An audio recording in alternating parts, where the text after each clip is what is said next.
نحمدہ ونصلی علی رسولہ الکریم اما بعد اعوذ باللہ من الشیطان الرجیم بسم اللہ الرحمن الرحیم قال اللہ تعالی یا ایہا الذین آمنوا ادخلوا فی السلم کافۃ ولا تتبعوا خطوات الشیطان انہ لکم عدو مبین وقال رسول اللہ صلی اللہ علیہ وسلم خیرکم من تعلم القرآن وعلمہ صدق اللہ العظیم وصدق رسولہ الکریم رب اشرح لی صدری ویسر لی امری واحلل عقدۃ من لسانی یفقہوا قولی اللہم ارحمنی بالقرآن العظیم واجعلہ لی اماما ونورا وہدی ورحمہ واجعلہ لی حجۃ یا رب العالمین آمین۔ السلام علیکم ورحمۃ اللہ وبرکاتہ۔ عزیزان من، معزز ناظرین کرام، قرآنک انٹلیکٹ حکمت قرآن کے چینل سے سانول عباسی آپ کی خدمت میں حاضر ہے۔ قرآن کا مطلوب انسان اور آج کا مسلمان، اس موضوع پہ آج ہمارے ساتھ جو شخصیت شامل ہیں، جو شریک گفتگو ہوں گی ہمارے ساتھ، ان کا تعلق پاکستان بہاولپور سے ہے۔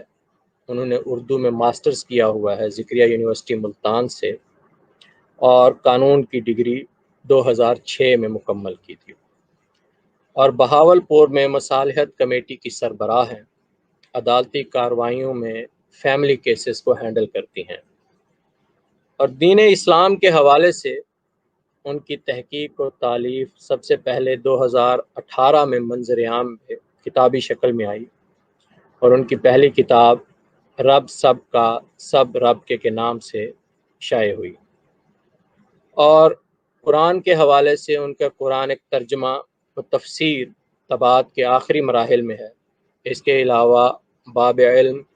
تصوف کے موضوع پر ان کی کتاب بھی خاطر طبع ہے۔ آج ہمارے ساتھ جو شخصیت شامل گفتگو ہوں گی، جناب نگہت عالیہ خان جتوئی صاحبہ۔ میں خوش آمدید نگہت عالیہ خان جتوئی صاحبہ، السلام علیکم۔ وعلیکم السلام عطا۔ خوش آمدید ادی۔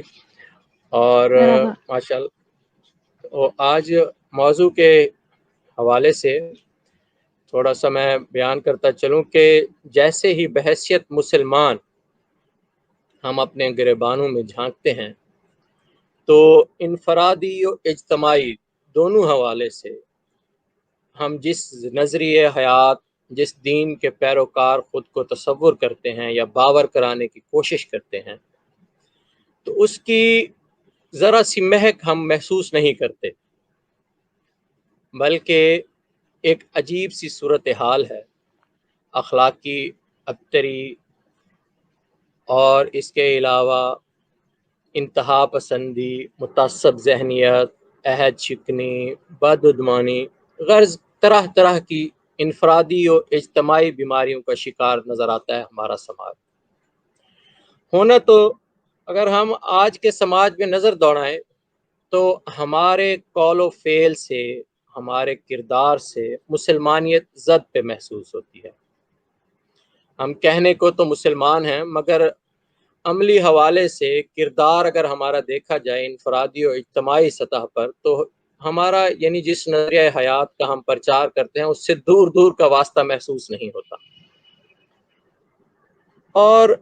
یعنی ہم بحیثیت عام انسان ہمیں پتہ ہی نہیں کہ اللہ رب العزت نے ہمیں کن باتوں کا حکم دیا ہے اور کن باتوں سے روکا ہے، بلکہ ہم یہ تمام ذمہ داریوں چند ہاتھوں کو سونپ دیتے ہیں جو ہمارے ساتھ ہماری محبت، ہماری سادہ لوحی اور ہماری وابستگی کے ساتھ کھلواڑ کرتے ہیں۔ ہمیں طرح طرح کے ایسی باتوں سے مروب کیا جاتا ہے، ان باتوں کی طرف راغب کیا جاتا ہے جن کا اللہ کے دین سے دور دور کا واسطہ نہیں۔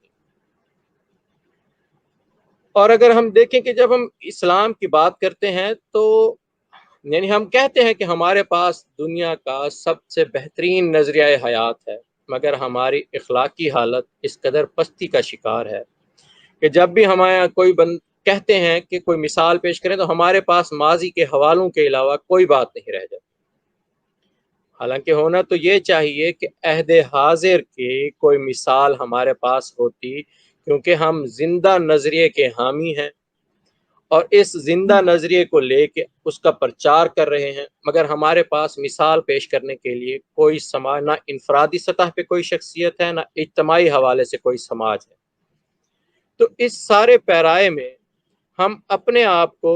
کہاں محسوس کرتے ہیں؟ وہ کون سی ایسی باتیں ہیں جو ہمارے سماج میں ہمارے اس قسم کے کردار کا پیش خیمہ ہے، یا ہم ان سے اپنی بہتری لا سکتے ہیں؟ اور اس حوالے سے ہمارے آج کا موضوع ہے کہ جو اللہ تعالیٰ نے انسان کو کون سے احکام دیے ہیں اور کون سی باتوں سے روکا ہے، اس پیرائے میں کہ قرآن میں انسان کی انفرادی اور اجتماعی حوالے سے جو نقشہ شخصیت کا بیان کیا گیا ہے وہ کیا ہے۔ تو اس حوالے سے سب سے پہلے میں نگہت خان جتوئی صاحبہ آپ سے گزارش کروں گا کہ آپ اپنا اس حوالے سے تھوڑا سا خیال پیش کریں کہ قرآن میں انسان کی انفرادی اور اجتماعی حوالے سے جو شخصیت کا نقشہ بیان کیا گیا ہے وہ کیا ہے۔ جی ادا دیکھیے، قرآن کا موضوع انسان اور کائنات ہے میرے فہم کے مطابق۔ جتنا میں اس کو سمجھ سکی ہوں تو آپ کو سب سے پہلے تو انسان کو سمجھنا ہوگا، کیونکہ اس کتاب کے ہی، اللہ کی کتاب کے ہی مطابق اللہ تعالیٰ نے اپنی کثیر مخلوق میں سے انسان کو فضیلت دی ہے۔ تو جب تک آپ انسان کو نہیں سمجھتے، اور پھر اپنی ہی کتاب میں اللہ تعالیٰ نے فرمایا ہے کہ میں نے یہ جو کائنات ہے مسخر کر دی ہے انسان کے لیے، آسمانوں اور زمینوں کے درمیان جو کچھ بھی ہے اللہ کے لیے ہے، لہو ما فی السماوات و ما فی الارض، ٹھیک ہے جی، اللہ کے لیے ہے، اور مسخر کر دیا گیا ہے انسان کے لیے۔ اور انسان کون ہے؟ جو اس کی کثیر مخلوق میں اس کو فضیلت عطا کی گئی ہے۔ فضیلت کی وجہ کیا ہے؟ وجہ بھی اللہ تعالیٰ نے اپنی کتاب میں خود ہی بتا دی کہ فضیلت کی وجہ علم ہے، کہ میں علم کی بنا پر، عقل کی بنا پر انسان کو فضیلت دی۔ اب جہاں آپ دیکھتے ہیں کہ انسان اپنی عقل سے دور ہوتا ہے، علم سے دور ہوتا ہے، تو اس کے آگے جو بات چلتی ہے، جو انسان کی انفرادی اور اجتماعی طور پر ترقی کے لیے اور اس کی شخصیت کی اور معاشرے کو گروم کرنے کے لیے، نشوونما کے لیے بہت ضروری ہے، وہ ساری پیچھے رہ جاتی۔ تو ہم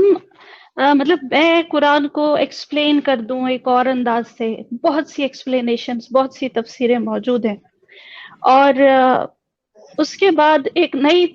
نئی چیز آ جائے اور ایک نئی ریسرچ آ جائے اور اس پہ ایک شور اٹھ کھڑا ہو کہ نگہت خان جتوئی نے اس چیز کو اس طرح سے بیان کر دیا جو کہ اس سے پہلے روایت نہیں ہے۔ تو میں نے جو ادا کام کیا ہے نا، میرا ٹاپک ہے قرآن کی حکمت، میں نے انہی چیزوں پہ جو ہے غور کیا ہے کہ یہ مسلمانوں کے زوال کی وجہ کیا ہے۔ مسلمان ہو کے بھی ہمارے جو ہے معاشرے میں یہ تعصب، نفرت اور اس پر اتنی گراوٹ، جس کا آپ نے شروع میں ذکر کیا کہ اخلاقی گراوٹ کیوں ہے، اور کیا اگر